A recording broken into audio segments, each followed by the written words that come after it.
Chers amis, chers fidèles, bonjour. Dans ce quatrième vendredi de Carême, l'Église nous propose, à travers l'Évangile selon Saint Jean, une remise en question sur notre manière de connaître qui est Jésus. Quand on regarde le contexte, on nous dit que Jésus est déjà recherché pour être tué. Et dans un contexte de pèlerinage, où il monte à Jérusalem, il monte de manière discrète, parce qu'il veut quand même fêter, même s'il est recherché pour être tué. Et on nous dit quand même qu'il va au temple de Jérusalem donc pour enseigner. Donc, de manière pas si discrète que ça, parce qu'il s'expose. Et ceux qui assistent à la scène, certains de ceux qui assistent à la scène plutôt, disent Ah, mais tiens, on le laisse prêcher.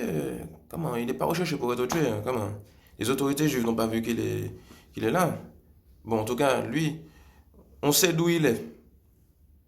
On sait qu'il n'est pas le Christ, on sait qu'il n'est pas le Messie. Mais le Christ, quand il viendra vraiment, on ne saura ni d'où il est, ni qui il est.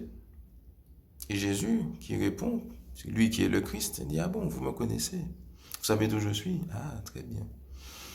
Pourtant, je viens du Père, lui que vous ne connaissez pas. Et il a raison de dire qu'ils ne le connaissent pas, parce que s'ils le connaissaient vraiment, ils auraient reconnu à travers tous les signes que Jésus fait, tous les enseignements que Jésus donne, que c'est le Père qui s'exprime par lui, s'ils connaissaient le Père.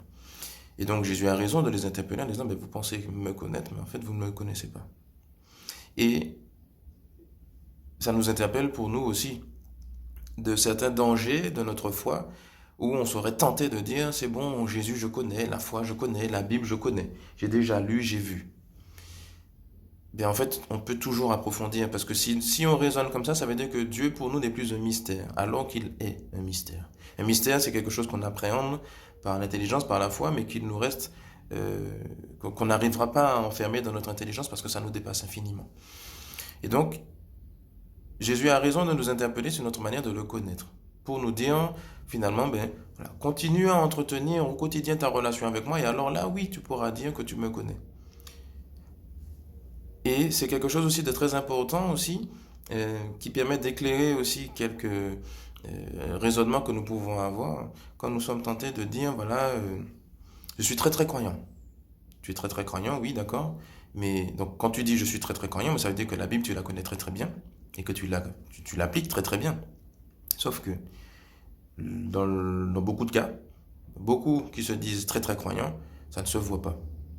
Justement, on n'atteste pas par nos œuvres qu'on connaît qui est Jésus, qui est Dieu, qu'on connaît la parole.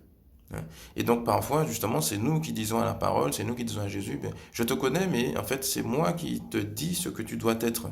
Et donc c'est comme ça que je dis que je te connais, puisque c'est moi qui ai défini ce que tu es et ce que ta parole doit être dans ma vie. Alors que c'est l'inverse, c'est Jésus qui se révèle à nous, c'est la Bible qui nous dit comment réagir, comment fonctionner. Donc là aussi, attention à une mauvaise connaissance, une méconnaissance, un peu affichée comme les Juifs de l'Évangile, et que nous pouvons parfois nous aussi afficher. Voilà. Toujours se laisser interpeller par Jésus, par la Bible, par notre foi, par ce que dit l'Église. Et alors là, oui, nous pourrons entrer dans vraiment la vraie connaissance de qui est Jésus. Que le Seigneur nous invite à approfondir cette relation avec lui, une vraie relation avec lui, où on le découvre vraiment. Et une relation d'amour où on puisse dire, mais non seulement je te connais, mais je t'aime. La vraie connaissance de Dieu, c'est vraiment à ça que ça doit conduire, vers l'amour véritable de Dieu. Sur ce, je vous souhaite une bonne méditation et à demain si Dieu veut. Bénédiction.